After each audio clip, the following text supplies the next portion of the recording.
Hello friends, இன்னைக்கு Kallis கிச்சன்ல நம்ம ஒரு துவையல் பார்க்க போறோம். ரொம்ப ஈஸியான ரெசிபி.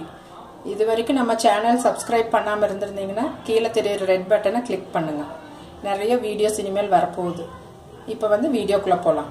இப்போ பூண்டு துவையலுக்கு தேவையான இன்கிரிடியன்ட்ஸ் பார்க்கலாம். வரமிளகாய், கருவேப்பிலை, கொஞ்சம் உளுந்து, கொஞ்சோண்டு புளி, ஒரு கப் பூண்டு, கொஞ்சம் பெருங்காயம். இனி பார்க்கலாம். பேன் வச்சுட்டு எண்ணெய் ஊற்றிக்கோங்க.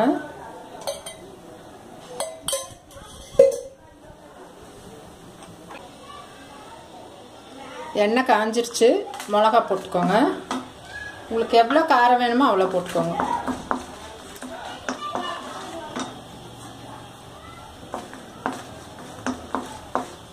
நல்லா வறுத்துட்டு அது தனியாக எடுத்துருங்க. இப்போ கொஞ்சம் கருவேப்பிலை போட்டுக்கோங்க.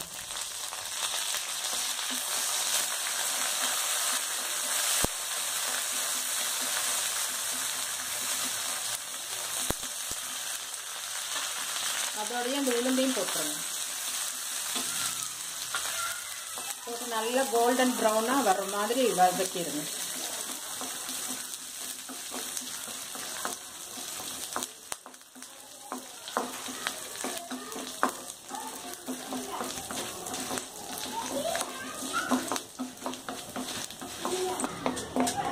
இது நல்லா கோல்டன் ப்ரௌனாக வந்துருச்சு, எடுத்துருங்க.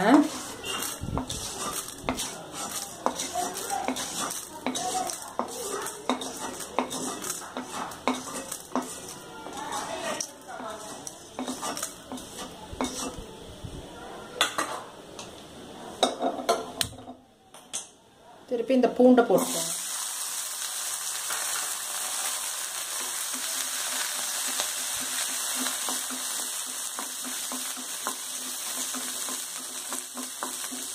இதில் ஒரு 30-35 பல் பூண்டு போட்டிருப்பேன் நான். அதுக்கு தகுந்த அளவுக்கு காரமும் உளுந்தும் போட்டுக்கோங்க. நல்லா வதக்கி விடுங்க. இந்த பச்சை வாசனை, பூண்டோட பச்சை வாசனை போகிற மாதிரி நல்லா கோல்டன் ப்ரௌனாக வதக்கணும். அது கொஞ்சம் நேரம் எடுக்கும், ஆனால் பொறுமையாக செய்யணும்.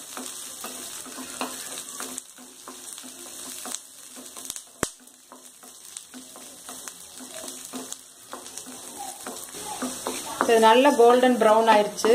இது கூட கொஞ்சமாக புளி, கொஞ்சம் பெருங்காயத்தூள் போட்டுக்கோங்க. கொஞ்சமாக போதும், அப்புறம் தாளிக்கிறது போட்டுக்கோங்க. இப்போ நல்லா வதங்கிருச்சு, ஆஃப் பண்ணிடலாம். இப்போ எல்லாம் சேர்த்து ஆற வச்சுட்டு அரைச்சிக்கலாம். நல்லா கெட்டியாக அரைக்கணும்.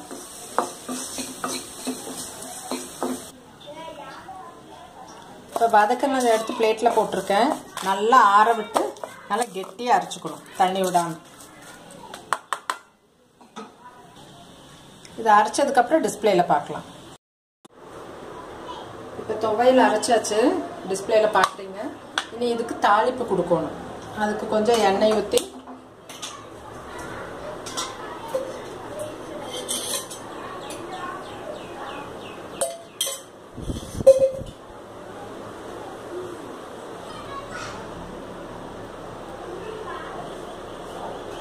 இப்போ எண்ணெய் காஞ்சிருச்சு. கொஞ்சம் கடுகு போட்டுக்கோங்க.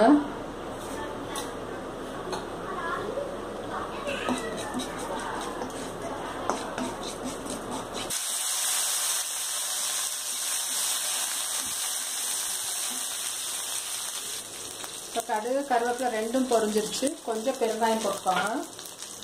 போட்டு நல்லா பொரிய விட்டதுக்கப்புறம் ஆஃப் பண்ணிக்கலாம்.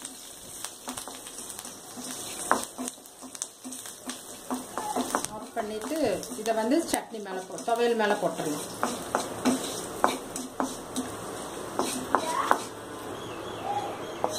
இந்த தாளிச்சதை அதில் போட்டுடலாம்.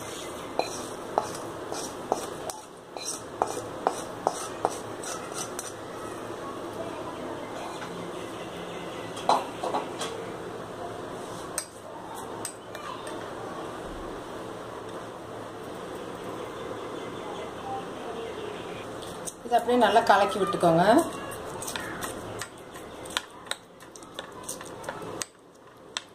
இது வெரைட்டி ரைஸ்க்கு சைட் டிஷ்ஷாக வச்சுக்கலாம். ஆப்பம், இட்லி எல்லாத்துக்குமே நல்லா இருக்கும். தேங்காய் பால் கஞ்சிக்கெல்லாம் கூட நல்லா சைட் டிஷ்ஷாக இருக்கும். உங்களுக்கு இதெல்லாம் பிடிச்சிருக்குன்னு நினைக்கிறேன். சப்ஸ்கிரைப் பண்ணுங்கள். அடுத்த ரெசிபியில் மீட் பண்ணுறேன். தேங்க்யூ.